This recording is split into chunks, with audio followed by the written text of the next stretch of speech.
A pleasant afternoon, future educators. Today is another day to learn new topic.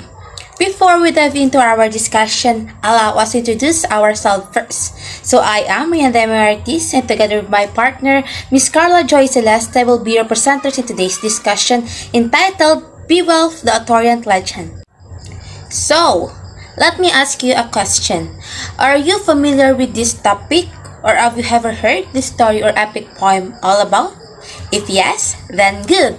If none, allow us to inform you. The objective of this topic will be number 1, explain the heroic code and how its values differ between warrior and king.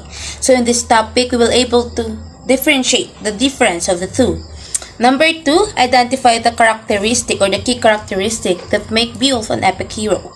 So what are those characteristics that you must have in order for you to be called a hero? And lastly, to know the story of Beowulf and its adventure in fighting this monster. And now, let's move on to the introduction. Beowulf. Beowulf is a heroic epic poem written by an unknown author in Old English, sometime between the 8th and the 10th century CE. It is one of the most important works of Anglo-Saxon literature and has been the subject of much scholarly study, theory, speculation, and discourse. It tells the story of the hero Beowulf and his battles against the monsters Grendel and Grendel's mothers, and against an unnamed dragon. So, before knowing its story, let me give you a little background about what is Anglo-Saxon. Anglo-Saxons were people in the 5th century who inhabited Great Britain. Their social structures consisted of kings and sometimes called lords, and then below them were the warriors called thanes or retainers. An Anglo-Saxon king would have to earn the respect of his thanes through heroic wins in battle. According to Wikipedia, Beowulf is an Old English epic poem with a tradition of Germanic heroic legend consisting of 3,182 alliterative lines. It is one of the most important and most often translated works of Old English literature. Some of the most Anglo-Saxon values as illustrated by Beowulf include bravery, truth, honor, loyalty and duty, hospitality, and perseverance. The epic poem Beowulf often describing the two great kingdoms of the Geats and the Danes. Beowulf, our title character, is the prince of the Geats and the great warrior. Hrothgar is the Thane or the king of the Danes. He is the epitome of the perfect man with moral and physical strength. The poem begins describing the glory of Beowulf, both Beowulf's kingdom, and then explains that the Danes had been tormented by a monster named Grendel, whose jealousy is the cause of the destructions of the Danish kingdom. Many warriors have attempted to protect the kingdom and destroy the monster Grendel, but have failed, and this is where Beowulf enters the scene. Each battle and test Beowulf faces continue to prove the power of the pure heart has over fate. That night, after the Danes retired to their sleeping quarters, Beowulf and his men lay in for the night in the mid-hall to await the raid from Grendel. Of course, Grendel arrives. Furious that there has been so much celebration in the mid-hall, he attacks the Geats. After killing one of them, Grendel goes after Beowulf.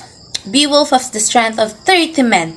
Imagine how strong Beowulf is for having the strength of 30 men. And he takes hold of Grendel's arms, gripping it and refusing to let go. The battle nearly destroyed the great mid-hall, but Beowulf succeeds in ripping Grendel's arm out of its socket from shoulder to claws. Victorious, Beowulf sends the mortally wounded Grendel back to his mere or pool. So Beowulf succeeds the battle between the evil monsters named Grendel. So the claw of Grendel is hung from the roof of the Heorot as a trophy. He sings from the victory of the Danes or the victory of the Danes at the feast parts. He also improvises a song celebrating the victory of Beowulf. Hrothgar's wife named Queen Wealhtheow. So at this part, Beowulf, together with others, rejoice their victory and even offers a gift of gratitude because of his bravery. However, Grendel's mother comes to seek revenge for her son, not quite as powerful as Grendel, but fueled by grief and rage. She takes her son's claw from the mid-hall and abducts one of Skilding's or Aesir's as Beowulf sleeps unaware. The next day, Hrothgar, Beowulf, and group of Skildings and Geese attracts Grendel's mother to her swamp at the edge of a mere. As the Beowulf approaches the bottom of the lake, Grendel's mother attacks. She drags him to her cave. Once they reach the dry cavern, Beowulf fights back, but Ronthing cannot penetrate the ogre hide of the Grendel's mother. She moves to cut him down with her knife. But Beowulf's armor was forged by the legendary smith Welland and it protects him. Beowulf then sees a giant magic sword, too heavy for an ordinary man but not for Beowulf, and swing it at Grendel's mother. This cuts into her spine and her neck and kills her. After this, Beowulf and his men return to their homeland. He served his own king, Hygelac, with honor until Hygelac is killed in battle and his son dies in a feud. After this, Beowulf is a crowned king. He reigns for 50 years. It turns out that a rogue fugitive accidentally disturbed the treasures and stole a valuable cup that belonged to a dragon. So the dragon in the story is the one who keeps things. The dragon terrorized the countryside at night, burning houses in its rage, and it burns the house of Beowulf. As they lead by the fugitive, Beowulf and his men set out to find the dragon in his burrow. As Beowulf fights the dragon, his sword, Naegling, is not strong enough to slay it. One of his men, Wiglaf, come to his side. The two men fight and kill the dragon, but not before Beowulf is mortally wounded. As Beowulf is dying, he leaves his kingdom to Wiglaf. His dying request is to be cremated in a funeral pyre and buried on a cliff by the sea, where passing sailors may see his burrow. The dragon's treasure is buried with him, and it's thought that the treasure is still there to this day. So, this is the summary of the adventure named Beowulf, his adventure of killing the monsters named Grendel, his mother, and later on his last battle on the unnamed dragon before he died. So for another interesting lesson in connect with our topic named Beowulf, let's move on to the next reporter, my partner, Miss Carla Joy Celeste. You may now take over. Thank you, Miss Ortiz. Now on this slide, I would like to talk about the characters of the story. So here are the key facts in the story. The author is unknown, although it is through the first written manuscripts of Beowulf came into existence between 700s to 1000 AD and were penned by monks. The genre, poem, heroic epic. Language, originally Anglo-Saxon or Old English. The narrator, a Christian narrator telling a pagan story. Point of view, third-person objective. The tone ranges from the enthusiastic to a sense of doom. Tense, past. Setting, time, around 500 AD, with references to a much earlier time. The setting or place, Denmark and Jutland, modern Sweden. So the protagonist of this story is Beowulf. We will talk more about him later. Major conflict, first, Grendel's domination to Herodot Hall. Second, the vengeance of Grendel's mother. And lastly, the range of the dragon. Rising action of the story is that Grendel's attack on Herodot, Beowulf's defeat of Grendel, and Grendel's mother attacks. Climax of the story, Beowulf's encounter with Grendel's mother constitutes the moment at which good and evil are in greatest tension. Falling action, King Hrothgar's praise of Beowulf as a worthy hero and king. The themes of this story is bravery and valor, vengeance, generosity, and hospitality. Beowulf. Beowulf is the main character of the poem story. He comes to help King Hrothgar, whose army was being terrorized by Grendel. He is characterized as being a fearless warrior who possesses strength that no man can match. In addition, he also perfectly embodies the manners and values dictated by the Germanic heroic code, including loyalty, courtesy, and pride.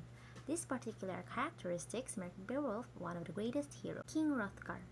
King Hrothgar enjoys military success and prosperity until Grendel terrorizes his realm.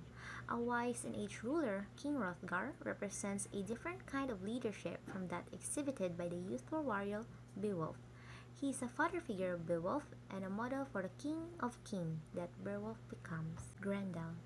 Grendel is feared by all in Heorot but Beowulf, a descendant of Cain. Grendel is described as a creature of darkness, exiled from happiness and accursed of God, the destroyer of the devourer and our humankind. Grendel's mother, another demonic descendant of Cain, attempts to avenge her son's death by attacking Herodot Hall. Although she manages to kill one man, she is alarmed by the strength and prowess of the British warriors and retreats to her lair, a cave underneath a lake filled with sea monsters. The dragon. The dragon is exceedingly greedy, marking a stark contrast to good kings, who create loyalty and love among their people and warriors through generosity. After a thief steals from the dragon's hoard, the dragon goes on a rampage and terrorizes the Geats. Beowulf, the king of the Geats, fights the dragon. Scyld's Giving. A mythical figure, Scyld was the founder of the tribe of the Scylids long before Beowulf's story begins. Wiglaf. Wiglaf was Beowulf's most trusted companion. Wiglaf, Beowulf's right-hand man, shows the same bravery, loyalty, and devotion that Beowulf showed during the entire poem. This loyalty is selflessness because Wiglaf ignored his own safety and showed bravery and his courage against the dragon and helps Beowulf. So before Beowulf died, he chose Wiglaf as the new king of Deeds. Before we will end, I'll end it with a quote by Felix Adler. The hero is one who kindles a great light in the world, who sets up blazing torches in the dark streets of life for men to see by. And that's it. Thanks for listening.